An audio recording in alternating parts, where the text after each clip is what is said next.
Welcome to Business Innovators Radio, featuring industry influencers and trendsetters sharing proven strategies to help you build a better life right now. Welcome to the show, Erik. Thank you, Tracy. I'm glad you had invited me to join you today. Oh, absolutely. We're excited about what you have to offer us today. So let's get right into it. Tell us about your business and the types of clients that you're helping. Well, our clients are everybody. It sounds a little broad, but ImagineBC is about helping the individual take back control of their personal data and, even more importantly, monetize their personal data from that control. So if you ask who our clients are, well, if you've got personal data, then you're a potential client of ours. So, and we don't really think of them as clients. We think we're creating what we call a community, and therefore they're members, because it's ImagineBC's job to work for our membership. So we provide services to our members to help them, as I said, control and monetize their personal data.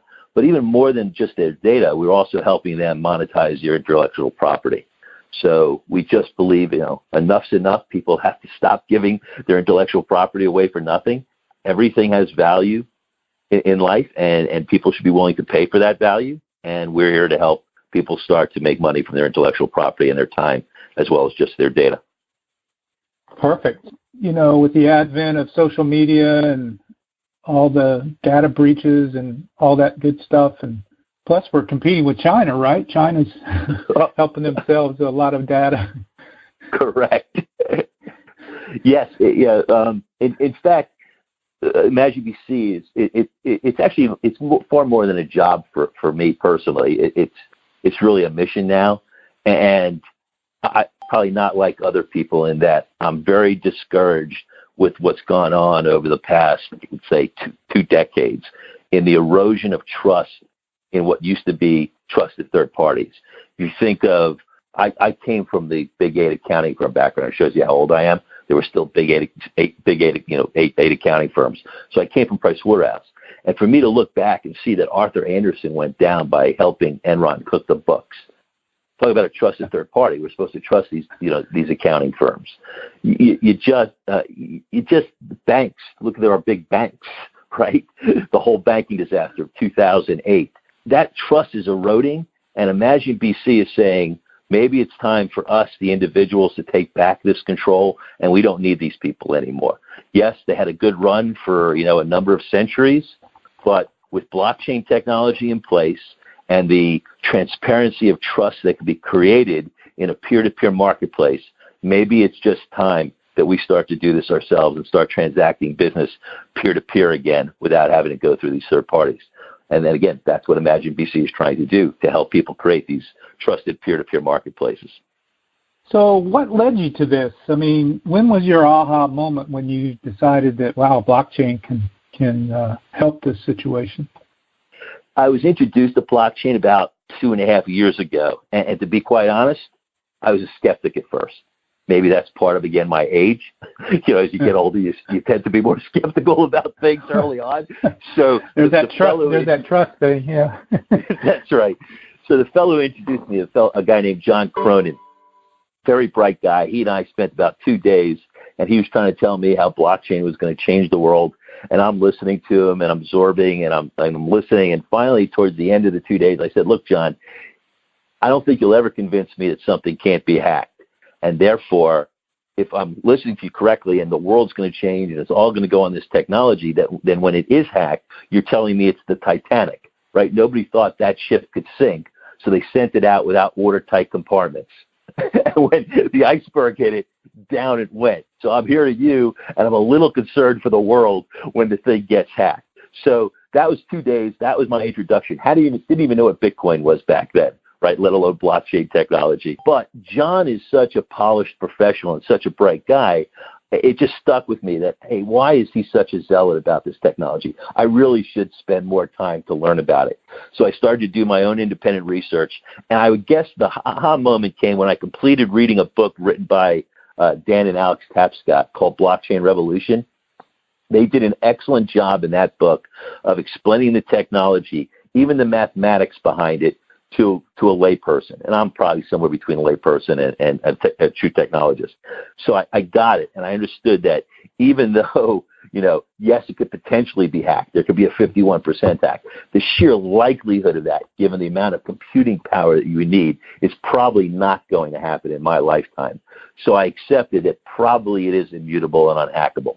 And at that point, after already, reading what Dan and Alex had described, how the technology can be used, and have John explain to me, I realized, wow, this is a technology that will allow us to, bypass these third-party intermediaries who we're losing trust in.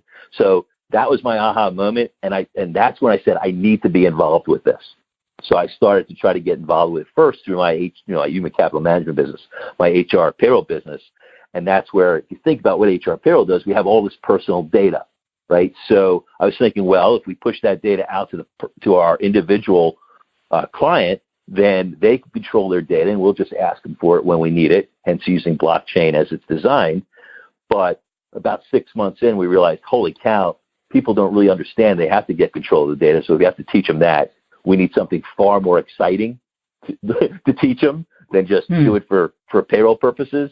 So that's where we pivoted and said, look, it's all about control of personal data. And even more importantly, if you read what's going on in the news, you've got these tech giants who are making the largest fortunes known to mankind, bigger than Vanderbilt, bigger than Carnegie, right? Probably as big, if not bigger than Mellon, right? And they're doing it on our backs, meaning they're doing it on our personal data.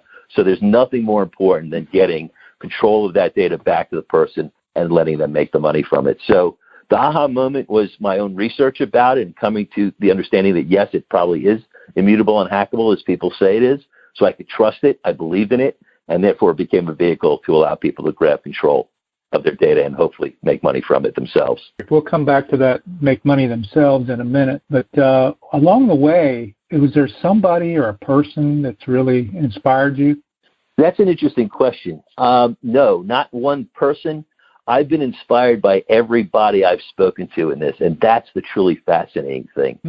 So ImagineBC, we're more organizers than we are a company. What's so interesting about it is that we're attempting to build our community virally, fast. We don't have, this can't be done 10, 20, 100 people at a time. If you're going to take on these giants, you've got to go big, and you got to go big in a hurry. So we've been reaching out to these companies and organizations that already have large subcommunities and trying to get our message through. And so I've had the opportunity to meet some incredible individuals in the world of labor, people with the Teamsters organizations, people with the AFL-CIO. And it's been a revelation for me because I would probably have classified myself as a moderate Republican before. And to be able to hear these stories that these people are telling from their perspective, that's been truly fascinating. And the more I've listened to them, the more I've realized that the role of ImagineBC is so essential as this middle point that really doesn't see red or blue, right? Every individual has the right to their data themselves. So that's been the fascinating part, just having the opportunity to meet so many different people and hear so many different perspectives on things. And then the challenge of incorporating that fairly into our ecosystem. I wake up every morning with a big smile on my face.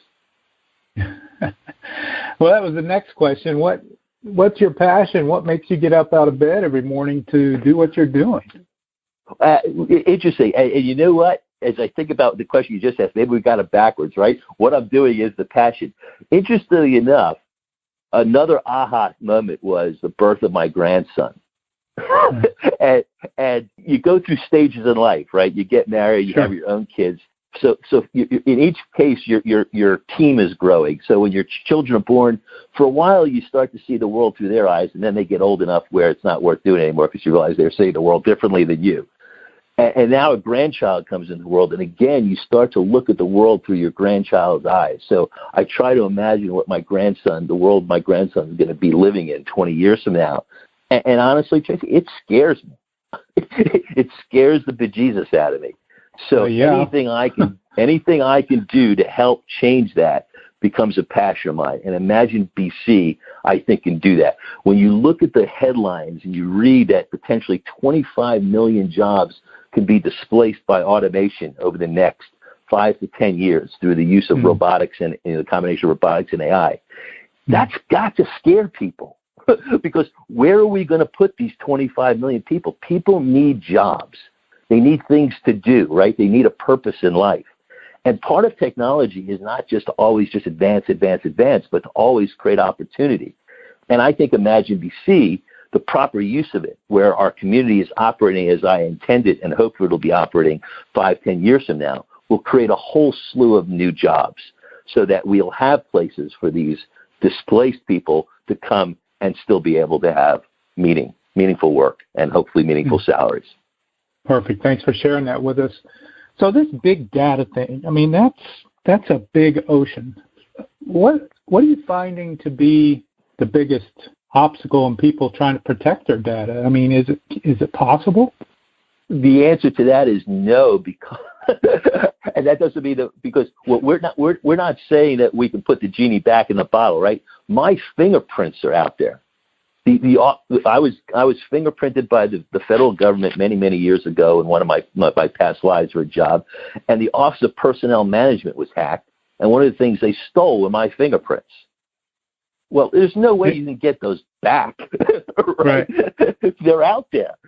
So ImagineBC isn't as much about telling you, hey, look, we're all of a sudden going to make your world private. No, that's not what we're telling you.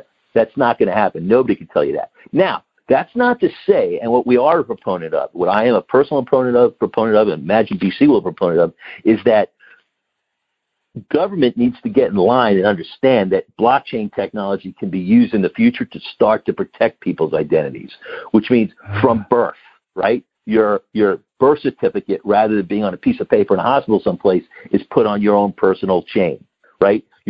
All this information always gets added to your chain, and you have control of it from birth. Now, government needs to get in tune with that. They need to understand that, and they need to put it in place. Again, this is not happening tomorrow. So, but you need companies like ImagineBC and the many other companies out there in the blockchain world who are all proponents of this same idea. Hey, government, wake up. Start doing the right things as far as protecting people's identity in the future. But here I am, right, and I'm in the later third of my life, so I can't wait around for that. So my feeling is what we're trying to do is say, look, you're never going to get your privacy back, but you always have is the right to control your data. So yes, that entity over there may have it and be selling it, but it's the key to that is who are they selling it to, right? They're selling it to third parties who are trying to sell you goods and services. So, again, old enough. So my dad was a madman. You know, he was in advertising. So it was radio, television, billboards. And that was the old world that you advertised to people. And then came digital advertising, and that's the craze, right? Oh, my God, we have all this big data. We have all these analytics. And here we are now getting bombed with text messages. Our privacy is being invaded. But that's because the people who are trying to sell you the goods and services now feel that's the best way to reach you. But what if there was a better way? Would they not move their money there? And the answer is they absolutely will move their money there. And I think what we're finding out is, please, somebody find a better way, because what's going on right now is not good. We don't like our machines talking to us and reading our thoughts and trying to sell us goods and services. So ImagineBC says, hey, join our community, and through our numbers, we can change that paradigm. We can create a better way. It'll still be people trying to sell you goods and services, but it'll be on your terms, and it'll be things you're interested in. If I go on my browser and I look for a pair of golf shoes, and then I go buy a pair of golf shoes, I don't want to be bombarded for the next 6 weeks, or 6 months to buy golf shoes, right? That kind of stuff's annoying, right? Yeah. So we want to move, right? So what we're saying is, through our community, through the ImagineBC community, we're offering the third parties a better alternative. And if we do that properly, Tracy, then the money starts to flow into our community and away from those third parties. And if it's flowing into our community, that means you, the individual, are now controlling, and you're the beneficiary of it. Because every dollar that flows into our community, 90% of it is distributed amongst our community. ImagineBC always just takes a flat 10% fee for helping create the ecosystem and creating the opportunities. So imagine, advertiser spends $1 and 90% of it flowed back to the people they're trying to sell to.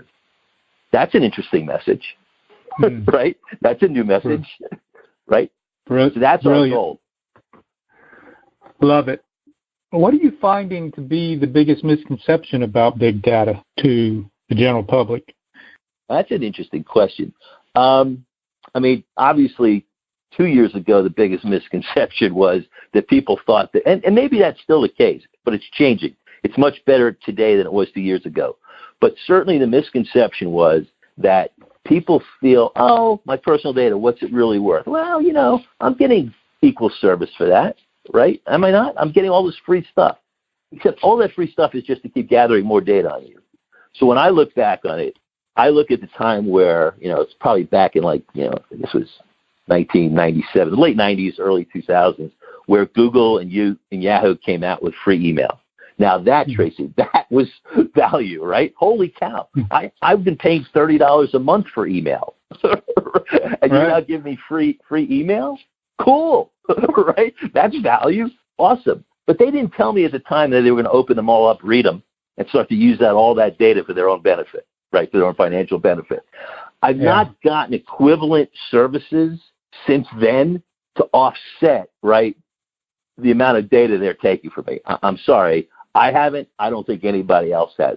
So that's probably the biggest thing people need to be aware of, is that this concept of, oh, because you get a cool app to use, that you're getting equivalent service. Sorry, that's not the case.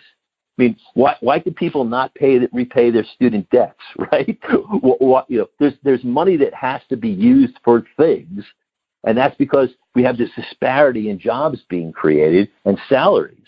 Well, that's all while these tech giants are making fortunes off data. It's got to stop. It's got to stop, and that money needs to be redistributed back to where it belongs from the source of the data itself. So here's kind of a different question. You know, there's people in this world that's never logged on, and they don't have email.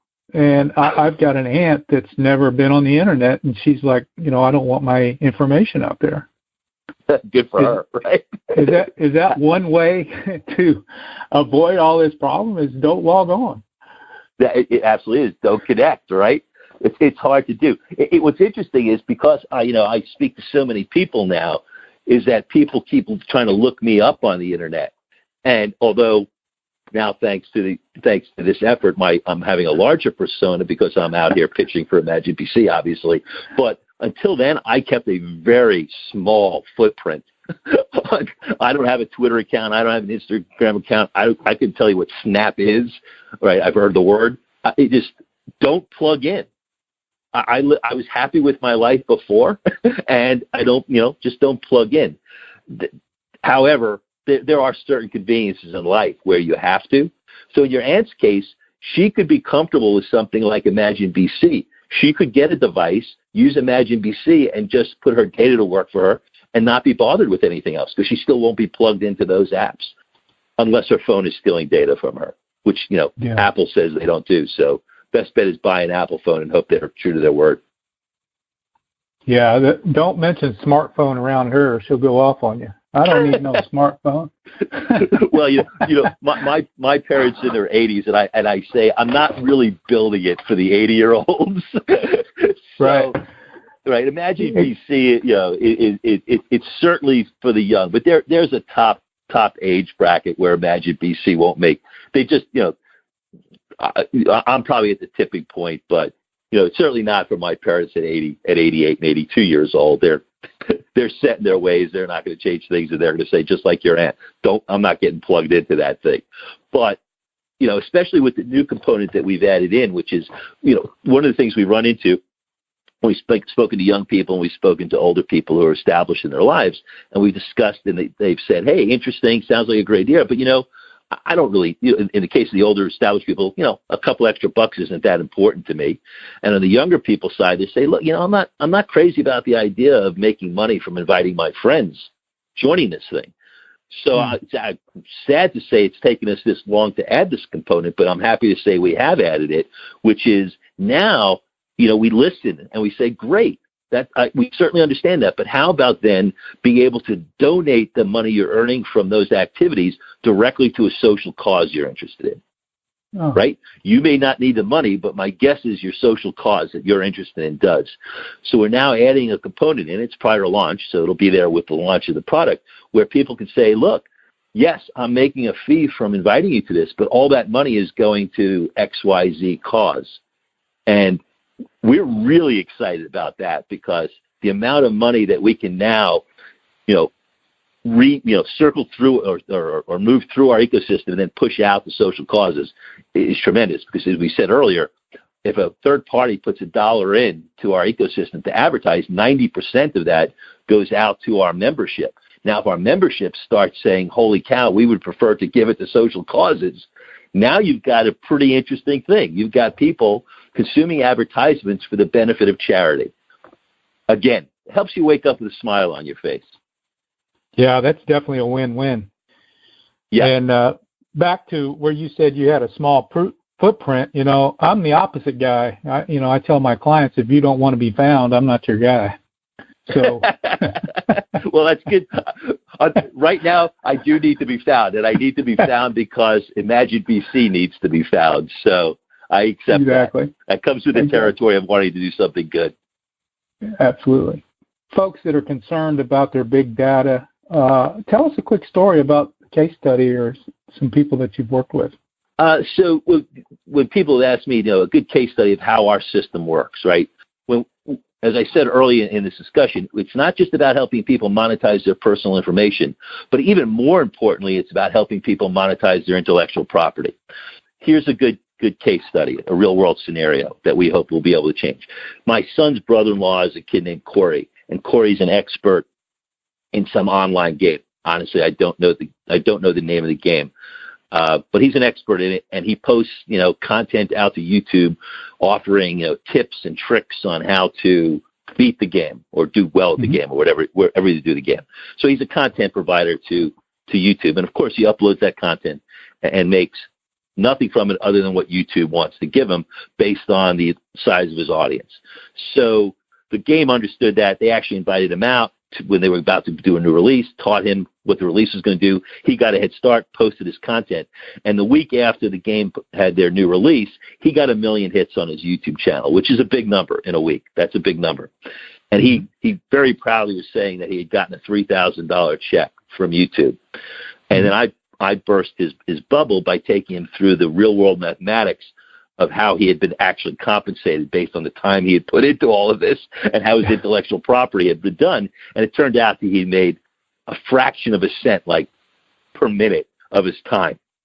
Now, take that scenario, but now move it to an ImagineBC world where we say, look, instead of people now giving your intellectual property away, please put a price on it. Whatever price you want, whatever price you think is fair, but put a price on it because you deserve money for your intellectual property. So in this example, say Corey had said, okay, it costs you 25 cents to watch a view of my content. Now that's the big leap right there, Tracy, because everybody's used to getting stuff for nothing, and now the IP holder is going to say, that day's over, we need to get fair compensation. So I need 25 cents from you if you want to watch this. Now that's where ImagineBC comes in, because you're in ImagineBC, you need 25 cents. Well, shoot, just go watch an ad or fill in a survey. Take you 15 seconds of your life, you'll probably make more than 25 cents, and you can now spend that 25 cents very easily without it leaving your palm and send that over to Corey to get his intellectual property. So in that example, Corey had 1 million hits. You multiply that by 25 cents, that's $250,000. Corey would receive 70% of that, so that's $175,000. So instead of making $3,000, Corey just made $175,000. And if you think, and the research recently, there was a big study that was, I think it was the New York Times who posted, but it was a study done by a German researcher. Last name was Bartel, and he followed YouTubers for a period of 2 years all around the world. And the headline of the story was, "Parents, don't let your kids grow up to be YouTubers," because the stats are pretty sad, right? Even YouTubers with 1.4 million average hits per month, which is rarefied air, only were making about $17,000 a year. We all know there's these huge success stories like the PewDiePies, but this guy was looking at the nitty-gritty, real-world results. So only $17,000 a year. They have to work 55 to 70 hours a week to keep their content fresh enough. And I'm sure you know this, Tracy, from your what you do, right? You work hard to keep your content fresh and relevant. So these kids are working 55 to 70-hour weeks, earning $17,000 a year, and their life expectancy is in this particular career is about 3 years. That's $3,000 isn't going to cut it. But $175,000, you do that for 3 years and you're wise with your money, you got some chance. But better yet, if you're smart, right? If you're smart, you're going to say, wow, I made $175,000 in a week. How do I keep doing this? I need more content. I need more people. You start investing in yourself. Remember I said earlier, new jobs? Corey will become a business of content, right? Yep. And now you've got new jobs created, because what he'll need is people's time. And that's what we pay people to do. Everybody in the world is not a creator. They're not all Corys, but there are lots of people who will have time available to help Corey grow his business. So Corey can share part of his 70%, right, and still be making. I'm just talking about natural capitalism here, free market capitalism. So we can all figure out how that works, right? So that's again what we're trying to be the catalyst of. We plug into this thing called the gig economy. We create more cottage businesses instead of these monolithic. The expression "too big to fail" makes me cringe. Nothing's too big to fail. I mean, everything should be allowed to. Trees fall, rot out, new trees replace them. That's what has to happen. That's beautiful, man. I really like that. Time is the most expensive it's the most expensive thing we own. Correct. And it's the most valuable thing we own, right? The most valuable thing, yeah, absolutely. So, awesome stuff. Tell us a little bit about your launch and what you got going on with that. Sure. So we're probably about 2-3 weeks away from launch, but we're launching in phases.